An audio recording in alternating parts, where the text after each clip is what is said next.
Phoenix Splash TV.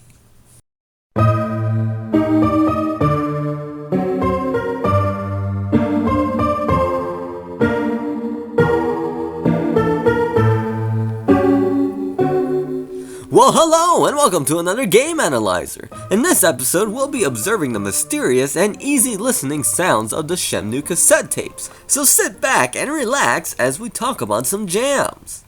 Antiquity Tree was always one of my favorites. It's basically a bluesy version of the Shenmue theme. If you look at the title, it ultimately foreshadows what Shenmue actually is, which is a tree. Some people speculate that the character Mark is on the cover of this cassette, and that could be pretty accurate in my mind. There's also a biblical quote on the cover: "A tree is known by its fruit, it cannot be judged by its bark." Could this be another foreshadowing? If you look closely at the picture, you can see the cherry tree that was killed in the beginning of Shenmue, when it was alive. Yeah, this picture says a million words, doesn't it? Bossa Nova, this little piece of music. What is Bossa Nova? Its full name is Bossa Nova, and it's a musical style that is captured here pretty well. It's a Latin style of music that usually contained an entire rhythmic percussion section and a group of percussionists. They started removing the group of percussionists and making just one drum set player perform most of their parts. This brings me up to my next topic. Who is Kenny Clark? They're likely referring to Kenny Clark, a drum set player who was known for innovating bebop style. Now, there's no indication that Kenny also played Bossa Nova, but many times drummers played many different styles, and it's impossible to find out everything they did back then, especially on the internet. Like a Feeling.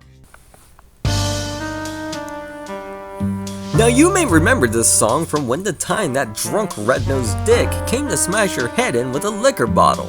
What we have here is a slow jazz song, a nice song that's sweet all in itself. We also have a quote that was from Hippocrates, printed on the front of it. And I have a theory on why they used it. The quote is, "Art is long, life is short." And then it adds, "I want to live a happy life." If fans were able to realize that it was impossible that Shenmue would profit, then I'm sure some of the people working on Shenmue probably had to have known it too. I believe this quote might sum up what they were thinking about while making the game. You can even hear some of the sadness/tension in the music itself. YADA, the only classical piece of music on the cassettes. I decided to look up the acronym and found out that it could mean the Youthful Academy of Dramatic Arts, but seeing how it mentions the harbor workers, it might be otherwise. You may have noticed that there aren't any violins or string instruments in the song. This is because it's a concert band. It's very possible that this is performed by a concert band of harbor workers. Community concert bands are very common even today. These bands are made up of usually average Joes and Janes who are looking for a musical outlet. Most places that have a community college will usually have a community band. Some have even gotten pretty successful. The song itself stands out from the rest of the songs on the cassettes, and is usually one of my favorites. Flower Girl, another one of my favorites. The band consists of 2 vibraphone players, a standing bass player, and a drum set player. It's an instrumentation that I like, and man, it's pretty wild. I've also played some vibraphone myself, so if someone is crazy enough, they could play both parts with 4 mallets, but that would be really tough. Sorry about that, let me get my jazz hat off. The title and the art is likely referring to Nozomi, whom is a flower girl in her own right. Now, her hair might be different than Nozomi's, but you can see that the woman in the picture wears a sweater, likely a turtleneck. That's about all there really is about Flower Girl. Isn't it interesting that Final Fantasy VII, that got announced at E3, had a Flower Girl as well as Shenmue? Quite a coincidence. Glyphada. This song is so wonderful, but man, there was hardly anything I could find about it. Glyphada is a place in Athens where rich people live. What does that mean? I don't know. I searched up all the names on the cassette listed and found only one that could be a reference. Steve Kuhn, actually spelled the exact same way. He's an actual real jazz pianist. He's actually done work in Japan with another jazz pianist. The reason this is likely a reference is due to the fact that the name is pretty unique. All the other names could have been used to try to hide the reference, but you can't hide anything from me. I have Google. Gogo. The saxophone in this song is pretty wild, and you'll even hear a bit of vocals in this song. It's one of the few to have actual vocals. The quality of the song seems to be, or mimic, a live performance. The entirety of Gogo is a big nod off to shows like Soul Train, if you go by the picture alone. You might be wondering what Midnight Extra refers to. Well, that's a reference to a TV show called The Midnight Special, which hosted live bands of many genres. It's likely that Gogo is a live performance seen in Shenmue's version of The Midnight Special. Harbor Bar. Get ready for some music knowledge. Wondering what genre this kind of music is? It's called enka, which is basically music that centers around extreme drama. Traces of enka can be found in many Japanese bands today, and of course is still used in Japanese dramas and operas. But the style can be traced back to the early 20th century. I'll put a link in the description for an interesting read on enka music. Of course, this song is found in Nagai Industries, with all the crime people sitting around and saying motivational sayings. It's a place that you don't really have to go to in the entire game. The picture on the cover looks like it could be a Heartbeats bar where your search for sailors concludes. I tried looking up the name and all I found was someone named Jero, spelled G-E-R-O. Yeah, an African American gangster guy singing in enka style. If you want to see that, I'll leave a link in the description to that too. Dandy Old Man. This one is one of my favorite tunes musically. Now I know that all of these songs are MIDI, which means that they are made electronically and not with real instruments. However, this one sounds like the keyboard melody was performed, and yes, you can perform MIDI sounds. I've done it before. So if you ever wanted to hear a Shenmue composer, take it away. This is probably as close as you're gonna get. As for the picture and the song meaning, it could be characterizing the hobo that you run into at the harbor. But if you haven't listened to it, you're missing out. It's bittersweet.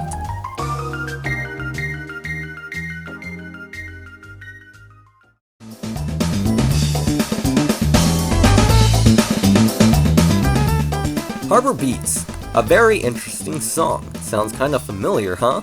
Sounds a bit like this song from Streets of Rage. I'm not sure about the other taste, but I'm sure Yuzo Koshiro wrote this one. Other than that, I couldn't really find any nods to references of the names. I found a guitar player named Chris Bryant, but I'm sure it was probably by coincidence. Dragon Kawanawi. I'm sure that's a reference to something, but I really searched everywhere and found absolutely nothing. Hippity Hop. Now this song is definitely Tom's song. The lyrics are, "Let me take you on a trip," and "Let me take you on a ride."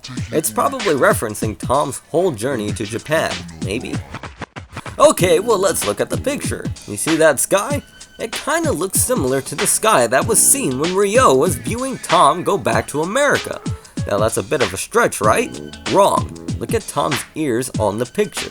Now either that's a nail jammed into Tom's ear or it's an ear plug, which is commonly worn on plane rides. I really don't know what the quote is referencing. Tom doesn't really say much about God or religion, but he does say some inspirational things. Maybe they wanted him to be religious, but felt it would be offensive somehow or some way. Liquor, a tricky cassette to find. You might be wondering what InterArt means. I did too, and had to dig pretty deep. I found this book that had InterArt in the title, and I think it might mean this. It basically means that criticism builds on itself to make the overall product better, whether it be music or making a game. The book mentions Mozart a lot and uses a lot of big words that are annoying to read. So there's probably more to it than that. Nonetheless, it's an ideology possibly used by the creators of Shenmue. The cassette cover also has an impressionistic painting on the cover, and also says art thinking. Impressionism in art was one of the biggest movements of all time. The entirety of the cassette paints a picture of progressive thinking, probably letting people know that Shenmue is progressive, and I agree. Nana. Once upon a time, there was a Japanese girl named Nana who was really good at guitar. Once she discovered flamenco guitar, she traveled to Spain and learned from the masters.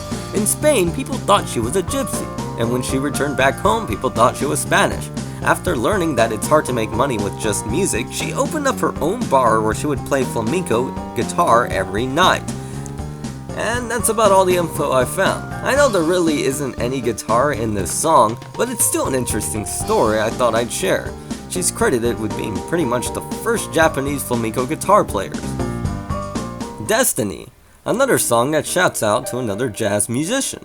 The first one is Sing Clear as Day, Connie Johnson. Connie Johnson likely refers to Johnny Johnson, a blues jazz musician. He performed with Chuck Berry a few times. This can be a stretch, but I think it's reasonable. Now the next reference is without a doubt.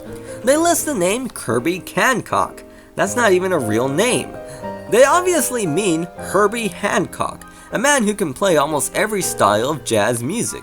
The reason these names were played with more than Kenny Clark's, remember the drummer I talked about, is likely because these musicians were still alive when Shenmue came out. Now, did they actually play in this song? Probably not. Feeling tired? The Feeling Tired song has got your back. We see our old pals Herbie Hancock and Johnny Johnson back with another hit. Or they're just promoting someone named Jackie Harris. I couldn't really find a reference on that name. But as far as I can hear, this is a solo piano piece.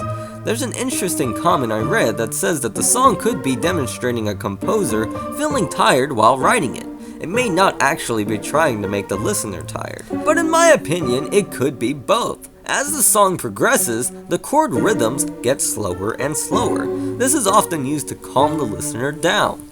Even so, it's a pretty nice song. Heartbeats. One of my favorite songs of the Shenmue cassettes. Just for a second, ignore the bar scene and the sailors and let the music take your mind.